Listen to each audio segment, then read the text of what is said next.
ഒന്ന് നിക്ക, ലാസ്റ്റ് സപ്പറല്ലേ, ഒന്നും കൂടി കണ്ടോട്ടെ, ഇനി മുട്ടിക്കോളൂ.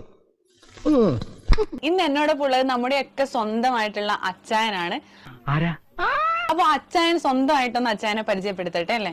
അപ്പൊ അച്ചായൻ ഒന്ന് എന്താവശ്യം അച്ചായനെ പരിചയപ്പെടുത്തേണ്ട ഒരു കാര്യമില്ല. കൗതുക ലേശം കൂടുതലാണ്. അച്ചായനില്ലേ ഭയങ്കര പുലിയായിട്ടുള്ള ഒരാള് എന്റെ മുന്നിൽ ഒരു എലിയായ പോലെ തോന്നുന്നു എനിക്ക്. നീ പൂച്ചയായതുകൊണ്ടായിരിക്കും. I like pussy. അച്ഛൻ വീട്ടിലിങ്ങനെയാണ്, ഭയങ്കര തമാശയാ. അച്ചായനെ സത്യം പറഞ്ഞാൽ നമ്മൾ അറിയപ്പെടാൻ തുടങ്ങിയതേ പിന്നെ അച്ചായൻ എന്ന പേരിലൂടെയാണ് നമുക്കൊക്കെ അച്ചായനെ അറിയുന്നത്. അച്ചായനെ അതിനു മുന്നേ അച്ചായനായിട്ട് നമുക്ക് അറിയില്ല. ഒരു ശക്കല കുഴപ്പമുണ്ട്. അച്ചായൻ മുന്നേ ഇൻസ്റ്റാഗ്രാമിലെ ലൈവിലൊക്കെ പറഞ്ഞിട്ടുണ്ട് ഞാൻ തൊപ്പിയായിട്ടുള്ള എല്ലാ ബന്ധവും അവസാനിപ്പിക്കണമെന്നൊക്കെ അച്ചായൻ പറഞ്ഞിട്ടുണ്ടായിരുന്നല്ലോ. തൊപ്പിയായിട്ടുള്ള ബന്ധം ഞാൻ അവസാനിപ്പിക്കാന്ന് എന്നെ ഇന്റർവ്യൂവിന് വിളിച്ചേക്കണാണെങ്കിൽ എന്റെ കാര്യങ്ങളാണ് സംസാരിക്കേണ്ടത്. അതിന് പകരം തൊപ്പി തൊപ്പി തൊപ്പി തൊപ്പി എന്ന് എടുത്തു വെച്ച് കഴിഞ്ഞാൽ നിങ്ങൾക്ക് തൊപ്പിനെ വിളിച്ച് ഇന്റർവ്യൂ എടുത്താൽ പോരായിരുന്നു.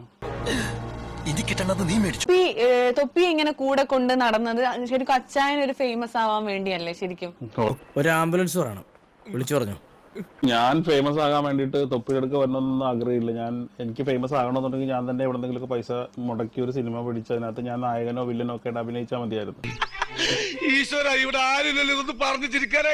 അച്ചായൻ തൊപ്പി ഇല്ലെങ്കിൽ ഒരു ബിഗ് സീറോ ആണെന്ന്.